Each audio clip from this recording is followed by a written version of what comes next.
होगा कि शिक्षा पर जोर देना आवश्यक है। यदि हम शिक्षा पर जोर देंगे, हमारे बच्चे बच्चियाँ पढ़ेंगे तो प्रजनन दर भी कम होगा और आबादी का जो विस्फोट होता है वो भी कम होगा।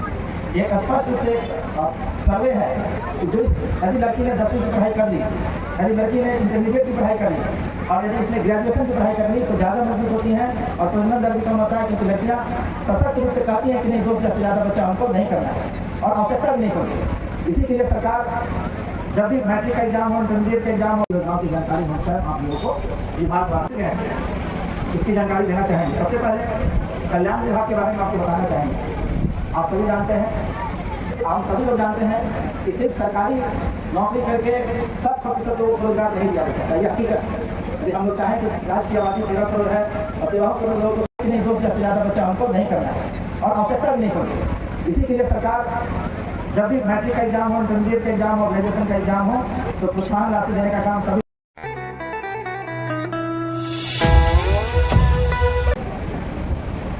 आज माननीय मुख्यमंत्री महोदय के निर्देश के आलोक में आयोजित रामगढ़ पंचायत शिक्षण प्रखंड के इस जन संवाद कार्यक्रम में उपस्थित बीडीसी साहब, एडीएम साहब, हमारे जिला स्तरीय सभी पदाधिकारीगण, प्रखंड स्तरीय सभी पदाधिकारीगण, इस पंचायत के मुखिया जी, पंचायत के अन्य माननीय निर्वाचित सदस्यगण, इस पंचायत के आम आवाम, और मुझे बताया गया है कि सभा में रामगढ़ पंचायत के अलावा आसपास के अन्य पंचायत के भी लोग मौजूद हैं। सबसे पहले मैं बिहार सरकार और जिला प्रशासन की तरफ से आप सभी लोगों का हार्दिक अभिनंदन और स्वागत करता हूँ। इससे पहले कि हम अपनी बात रखें, माननीय मुख्यमंत्री महोदय, बिहार सरकार समाज प्रशासन विभाग का जो आदेश, इस कार्यक्रम की जो रूपरेखा है वह यह है कि हमारे आम जनों को, विशेषकर महिलाओं को और युवाओं को सरकार के द्वारा जितने तरीके के कार्य किए जा रहे हैं उसके बारे में जानकारी उपलब्ध कराई। एक संवाद स्थापित किया जाए हमारे युवाओं के साथ, ताकि उनको पता चल सके कि सरकार दिन प्रतिदिन 24 घंटे 7 दिन सालों भर लगातार सैकड़ों तरह की योजनाएं आम जनता के विकास के लिए, राज्य के विकास के लिए क्रियान्वित करती है, जिसकी जिम्मेदारी प्रशासन के ऊपर होती है। सरकार हम लोग को दिशा निर्देश देती है, राशि उपलब्ध कराती है और हम लोग की जिम्मेदारी है कि आप लोगों के लिए हम लोगों का आप लोग होता है। आप सब जानते हैं, इससे पहले कि हम बाकी पदाधिकारियों ने अपनी बातें रखी हैं, एक जो विशेष बात मैं इस सभा में देख रहा हूँ और मैं पिछले 1-1.5 घंटे से सोच रहा हूँ कि यहाँ आने से सबसे पहले मुझे यही बात रखनी चाहिए। आप सभी जानते हैं, जैसे कि डिप्टी साहब ने बताया कि माननीय मुख्यमंत्री महोदय ने पंचायती राज व्यवस्था में 50% आरक्षण महिला सशक्तिकरण के लिए महिलाओं को देने का काम किया। इसके साथ साथ 7 निश्चय पार्ट 1 में 35% आरक्षण महिलाओं को देने का काम किया गया, ताकि रोजगार में, शिक्षा में, स्वास्थ्य, ताकि रोजगार के जितने भी वैकेंसी निकले उसमें हमारी महिलाएं उसमें 35%, कम से कम 35% की हिस्सेदारी बनी और इन्हीं का और जीविका के माध्यम से महिलाओं को सशक्तिकरण करने का काम सरकार ने किया। आज इस सभा में मेरे लिए हर्ष का विषय है और मुझे लगता है कि जब सरकार की बात रामगढ़ पंचायत के बारे में पता चलेगी तो सरकार के लिए भी हर्ष का विषय होगा। इस सभा में हम देख पा रहे हैं कि जितनी जनता उपस्थित है उसमें 50% से ज़्यादा हमारी महिलाओं की भाग है। इसलिए हम चाहेंगे, आप लोगों ने ताली बजाई है, लेकिन हम चाहेंगे एक बार फिर हम लोग सब लोग मिलकर अपनी महिलाओं के लिए ताली बजाएं और जोर से बजाएं। अपने आप में प्रचारक है, जैसा भी प्रतिभा जी ने आके बताया कि कैसे हमारे सरकार की विभिन्न योजनाओं के माध्यम से हमारे गाँव की महिलाएं मजबूत हो रही। शहर में जो महिलाएं रहती हैं वो एक सांस्कृतिक विरासत लेकर चलती हैं, सामान्य रूप से मजबूत रहती हैं, आर्थिक दृष्टिकोण से, सामाजिक दृष्टिकोण से। लेकिन पिछले कुछ वर्षों में बिहार सरकार ने जो योजनाएं लाई हैं, निश्चित रूप से आज यह उपस्थिति उसका परिचय है। आज हम लोगों ने विभिन्न विभागों की योजनाओं के बारे में जानकारी प्राप्त की, आप लोग को संवाद स्थापित किया, आप लोग को बताया। इसके अलावा कुछ बातें जो छूट गई हैं, समय अवधि कम था, अभी हमारे बाकी पदाधिकारी भी आप लोगों के सामने अपनी बात रखने वाले थे, लेकिन चूँकि समय कम है इसलिए हमने सोचा कि इन सारी योजनाओं की जानकारी हम शायद आप लोगों को विभाग बांटते हैं, उसकी जानकारी देना चाहेंगे। सबसे पहले कल्याण विभाग के बारे में आपको बताना चाहेंगे।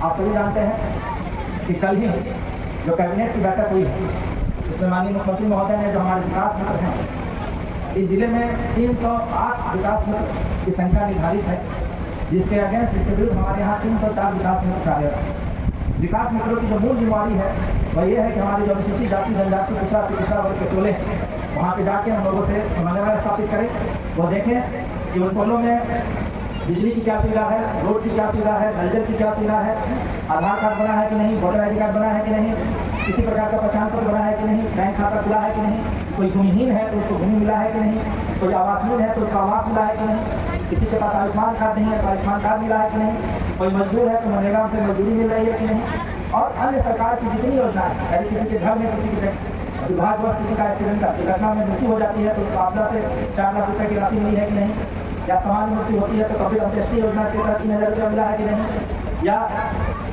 गाड़ी से दुर्घटना हो गई, हिट का मामला हो गया तो 2 लाख रुपये की राशि मिली है कि नहीं, या कोई थाना में FIR हो गया और उसमें एट्रोसिटीज एक्ट के तहत मुआवजा मिला है कि नहीं, आपसी विवाद में अनुसूचित जाति जनजाति किसी सदस्य की मृत्यु का मर्डर हो जाता है तो उसको 8.5 लाख रुपया मिला है कि नहीं। यह विकास में की हुई बीमारी है।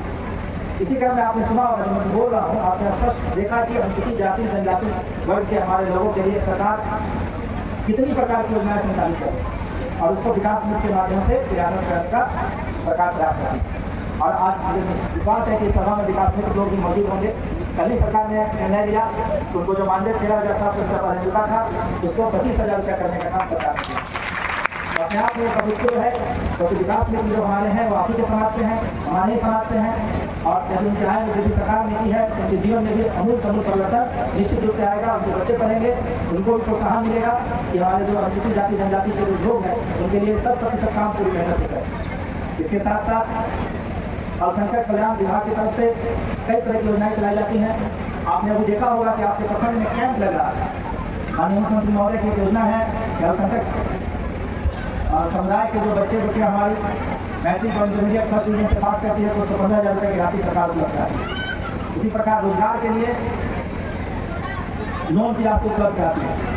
उसी प्रकार सामान्य वर्ग और पिछड़ा वर्ग के लोगों के लिए भी सरकार प्रोत्साहन राशि स्कॉलरशिप के माध्यम से उनके बच्चे, यदि हमारे बच्चे मैट्रिक पास करते हैं फर्स्ट डिवीजन से, इंटरमीडिएट पास करते हैं फर्स्ट डिवीजन से, तो शिक्षा विभाग की तरफ से उनको भी 15,000, 10,000, 25,000 रुपये आदि की राशि उपलब्ध सरकार कराती है ताकि हमारे बच्चे और बच्चियाँ निरंतर आगे पढ़ाई करें। आप सभी लोगों ने जब भी सुना होगा सरकार की तरफ से जो बातें आती हैं कि बिहार में प्रजनन दर बहुत अधिक है, प्रजनन दर को कैसे कम किया जाए, तो आपने मुख्यमंत्री महोदय के भाषण में हमेशा सुना होगा कि शिक्षा पर जोर देना आवश्यक है। यदि हम शिक्षा पर जोर देंगे, हमारे बच्चे बच्चियाँ पढ़ेंगे तो प्रजनन दर भी कम होगा और आबादी का जो विस्फोट होता है वो भी कम होगा। एक स्पष्ट रूप से सर्वे है कि जो यदि लड़की ने 10वीं की पढ़ाई कर ली, यदि लड़की ने इंटरमीडिएट की पढ़ाई कर ली और यदि उसने ग्रेजुएशन की पढ़ाई कर ली तो ज़्यादा मजबूत होती हैं और प्रजनन दर भी कम होता है, क्योंकि लड़कियाँ सशक्त रूप से कहती हैं कि नहीं 2 से ज़्यादा बच्चा हमको नहीं करना है और आवश्यकता भी नहीं पड़ती। इसी के लिए सरकार जब भी मैट्रिक का एग्जाम हो, इंटरमीडिएट का एग्जाम और ग्रेजुएशन का एग्जाम हो तो प्रोत्साहन राशि देने का काम सभी वर्गों के लोगों को करती है ताकि हम मोटिवेट हो, हमारे गार्जियन, हमारे माता पिता जागरूक हो कि हाँ सरकार यदि पैसे दे रही है, सरकार के लिए पैसा देना बहुत बड़ी बात नहीं, उसके पीछे जो सरकार की मंशा है वो बड़ी बात है। सरकार प्रोत्साहन राशि इसलिए देती है कि आप उसको और आगे बढ़ें, तो आगे बढ़े सब बढ़े का नारा सरकार हमेशा लगाती है। और इसी के लिए आप लोग को जानना आवश्यक है कि यदि आपके घर में कोई बच्ची मैट्रिक कर रही है, इंटरमीडिएट अच्छे नंबरों से पास कर रही है तो निश्चित रूप से उनको इस प्रोत्साहन राशि का लाभ मिलना चाहिए। इसी के साथ साथ आप सभी जानते हैं कि बाल विवाह के विरोध में, दहेज प्रथा के विरोध में, नशा मुक्ति के विरोध में हम सभी लोगों ने मिलकर 2018 में, 19 में, 17 में मानव श्रृंखला का निर्माण किया और जिसमें हम लोगों ने कितनी अभूतपूर्व सफलता पाई। उसके अलावा सरकार का एक महत्वपूर्ण काम रोजगार देना भी होता है। आप लोगों ने विगत कुछ वर्षों में देखा होगा अखबारों के माध्यम से जो हमारे जागरूक नागरिक हैं तो लगातार पढ़ते होंगे कि किस प्रकार से लाखों की संख्या में रोजगार सृजन करने का काम सरकार करेगी। अभी आप लोग देखे हैं, मुझे उम्मीद है कि आप लोग के बीच में कई सारे शिक्षक भी बैठे हुए हैं, लेकिन सामान्यतः उसका पॉसिबिलिटी कम है क्योंकि वर्तमान में शिक्षा विभाग में किस तरह का परिवर्तन किया जा रहा है। सरकार किस तरह से एक बिंदु पर ध्यान दे रही है कि हमारे बच्चे पढ़ सके और रोजगार सृजन के लिए अभी आपने जो BPSC के द्वारा एग्जाम दिया गया, आपने देखा कि 1,75,000 शिक्षकों की बहाली सरकार करने का है। इसी के साथ साथ जिला स्तर पर भी जितनी वैकेंसी है, हम लोग को लगातार आदेश प्राप्त हो रहे हैं कि जिला स्तर पर जो बहालियाँ होती हैं उस वैकेंसी को भी आप जल्दी से जल्दी भरिए ताकि हमारे युवाओं को, युवतियों को रोजगार मिल सके। इसी क्रम में हम लोग अभी आत्मा के तहत ATM, BTM, किसान सलाहकार की बहाली कर रहे हैं जो अंतिम चरण में आ चुका है। उसके खाने में लिस्ट लगभग 50-60 लोगों की प्रकाशित होने जा रही है जिसमें हमारे जिले के लोगों को रोजगार मिला।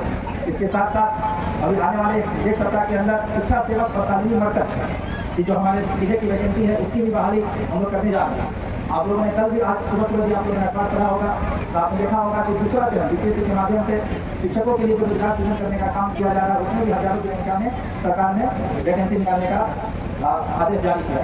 अभी 1 अक्टूबर, 7 अक्टूबर और 15 अक्टूबर पूरे राज्य में 23,000 सिपाही पद पे भर्ती के लिए वैकेंसी निकाली गई थी जिसका परीक्षा होना।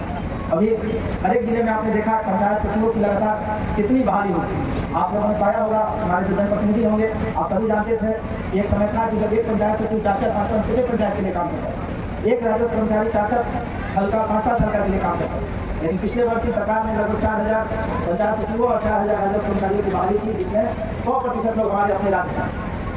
इसका तात्पर्य होगा कि आज समान काम बता रहे हैं कि 283 हमारे यहाँ पंचायत है, हमारे यहाँ पंचायत सचिव की संख्या 160 है। तो काम कितना आसान होगा, विकास के कार्यों में गति आएगी।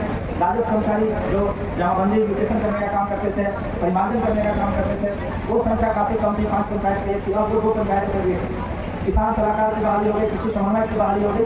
तो सरकार का जो, क्योंकि हम लोग वेलफेयर स्टेट हैं, हम लोग कल्याणकारी राज्य की श्रेणी में आते हैं, अपना देश कल्याणकारी देश की श्रेणी में आता है, तो सरकार की जिम्मेवारी है रोजगार सृजन करने का। उसी के तहत बिहार सरकार लगातार लाखों की संख्या में रोजगार सृजन करने का काम कर रही है। और मेरा आप सभी लोगों से निवेदन होगा कि आपके घर में जो भी युवक युवतियाँ इस पढ़े लिखे हैं, योग्य हैं, अर्हता रखते हैं, तो निश्चित रूप से उसको आप लोग प्रेरित करें कि हर एक प्रकार की वैकेंसी में अपना प्रयास करें। तो एक व्यक्ति आपके घर में सरकारी नौकरी पा लेगा, रोजगार पा लेगा, तो आपके घर की दशा और दिशा को बदल कर रख देगा। उसके बाद एक और महत्वपूर्ण काम जो सरकार कर रही है उद्योग विभाग की तरफ से। सिर्फ हम सभी लोग जानते हैं कि सिर्फ सरकारी नौकरी करके 100% लोगों को रोजगार नहीं दिया जा सकता, यह हकीकत है। यदि हम लोग चाहें कि राज्य की आबादी 13 करोड़ है और 13 करोड़ लोगों को सरकारी नौकरी मिल जाए तो संभव नहीं है। इसलिए महत्वपूर्ण है कि हम लोग स्वरोजगार पर भी ध्यान दें। इसी के तहत उद्योग विभाग की तरफ से माननीय मुख्यमंत्री उद्यमी योजना का प्रारंभ पिछले 2 वर्षों से किया जा रहा है, जिसके तहत सैकड़ों की संख्या में हम लोगों को छोटे छोटे प्रोजेक्ट लगाने के लिए, छोटे छोटे उद्योग लगाने के लिए राशि उपलब्ध कराते हैं। इसके तहत हम लोग 10 लाख रुपये की राशि उपलब्ध कराते हैं, जिसमें 5 लाख रुपये सब्सिडी होता है। 5 लाख रुपये आपको सरकार देती है उद्योग लगाने के लिए, और 5 लाख रुपये के मात्र 1% की राशि इंटरेस्ट रेट से आपको सरकार को 1 साल 2 साल की अवधि के बाद ऋण जमा करना है। तो उसमें आपको सवाल के बारे में बताएं तो पिछले साल सैकड़ों की संख्या में यहाँ के लोगों ने मुख्यमंत्री उद्यमी योजना का लाभ दिया। आपको हम कहानी भी बताना चाहते हैं इससे। ये कहानी हर जिले की है। एक व्यक्ति दिल्ली में रहता था, वहाँ मजदूरी करता था एक फैक्ट्री में। फैक्ट्री क्या थी, तो एल्यूमिनियम का जो बर्तन बनता है, बाल्टी बनता है, प्रेशर कुकर बनता है, उस फैक्ट्री में वो व्यक्ति काम करता है। वो व्यक्ति अपनी वाइफ के नाम पे, अपनी बीवी के नाम पे मुख्यमंत्री उद्यमी योजना का लाभ लिया, और उसने यहाँ पे ही उस एल्यूमिनियम का रॉ मटेरियल बाहर से ला के, मैंने सीवर की बात बता रहा हूँ, इससे पहले सीवर में इस तरह की कहानी यहाँ भी उसने प्रेशर कुकर बना के बेचा था। उसके पास अनुभव था, जो उसके पास स्किल था, उसको जानकारी थी। सरकार के सपोर्ट के माध्यम से उस व्यक्ति ने पिछले 2 वर्षों पहले एल्यूमिनियम का प्रेशर कुकर बना के शुरू करना शुरू किया, और उस व्यक्ति ने इतना अच्छा काम किया है, जिनका नाम अजय कुमार है। आज की डेट में उनकी इस फैक्ट्री में 20 लोग नौकरी करते हैं। वह व्यक्ति पहले खुद मजदूरी करता था, उसने मुख्यमंत्री उद्यमी योजना के तहत लाभ लिया, अपने अनुभव का फायदा उठाया, अपने नॉलेज का फायदा उठाया, अपने स्किल का फायदा उठाया, और पिछले 3-4 वर्षों में वह उसकी कंपनी इतनी बड़ी हो गई कि उसके अंदर 20 लोग काम करते। उसी प्रकार अपने जिले सीवान जिले में भी इस तरह के कई सारे लोग हैं जो मजदूर का काम करते थे, विशेषकर कोरोना पीरियड में आपने देखा। इस तरह से सैकड़ों की संख्या में सीवान कोरोना के समय सीवान सभी प्रभावित जिलों में था, क्योंकि हम लोग यूपी से बॉर्डर लगता है, काफ़ी लोग पैदल आ रहे थे, गाड़ियों से आ रहे थे। उस दौरान सरकार ने प्रोत्साहन नीति के तहत उद्यमी योजना की शुरुआत की, 10-10 लाख रुपए दिए। आज के डेट में लगभग 50-60 लोग जो आपके सीमांत में जो शुगर मिल की जो जमीन थी, जो खाली पड़ी हुई थी, वहाँ पर उद्योग लगाने के लिए सरकार ने लोगों को जमीन आवंटित की है। 3 जमीन थी, 2 आवंटित हो चुकी है, 1 जमीन में कुछ बहुत खाली है। तो मेरा अनुरोध होगा कि जो लोग सक्षम है उसके लिए भी उद्योग विभाग की जो हमारे सीमांत में कार्यालय है वहाँ आके आवेदन आप कर सकते हैं, और मजदूर से मालिक बनने का सपना जो सरकार का लक्ष्य है उसको आप पूरा कर सकते हैं और अपने घर परिवार की दशा सुधार सकते हैं। इसके अलावा एक तो बहुत महत्वपूर्ण है और आप सभी लोगों को वो इम्पैक्ट करती है। कई सारी योजनाएं ऐसी हैं जो 100% लोगों को इम्पैक्ट नहीं करती है, लेकिन सरकार की एक योजना है जो हम सभी को मुझे भी इम्पैक्ट करती है, वो है RTPS की योजना। कोई ऐसा व्यक्ति यहाँ नहीं है जिसको अपने जीवन काल में जाति प्रमाण पत्र, आवासीय प्रमाण पत्र, आय प्रमाण पत्र की आवश्यकता नहीं पड़ती। जो लोग बुजुर्ग हैं, जो लोग 20 साल पहले 15 साल पहले के जो लोग हैं, जो उसका युवा अवस्था में या वृद्ध अवस्था में, आप सभी लोग जानते हैं कि आज से 10 साल 15 साल पहले एक प्रमाण पत्र बनाने के लिए हम लोग को कितनी समस्या का सामना करना। रामगढ़ पंचायत के व्यक्ति को यदि जन्म प्रमाण पत्र बनाना था आज से 10 साल पहले 15 साल पहले, तो उसको पहले अंचल जाना पड़ता, अंचल में आवेदन देना होता, फिर पंचायत सचिव या राजस्व कर्मचारी लोग सत्यापन करते थे, फिर CO साहब या BDO साहब साइन करते थे, फिर वो प्रमाण पत्र आपको मिलता है। इसे इतना समय व्यर्थ होता था, तो माननीय मुख्यमंत्री महोदय ने निर्णय लिया कि अंचल में RTPS केंद्र का संचालन किया जाए। अंचल में RTPS केंद्र के संचालन से फायदा हुआ, कंप्लीट हो गया। उसमें तत्काल की सुविधा दी गई और सामान की सुविधा दी गई। यदि आपको तत्काल में प्रमाण पत्र चाहिए तो 2 दिन में आपको मिलेगा, सामान्य रूप से चाहिए तो आपको 10 दिन मिलेगा। इसको हम लोग लोक सेवाओं का अधिकार अधिनियम के रूप में जानते हैं। अब अंचल में जब इसकी शुरुआत हुई,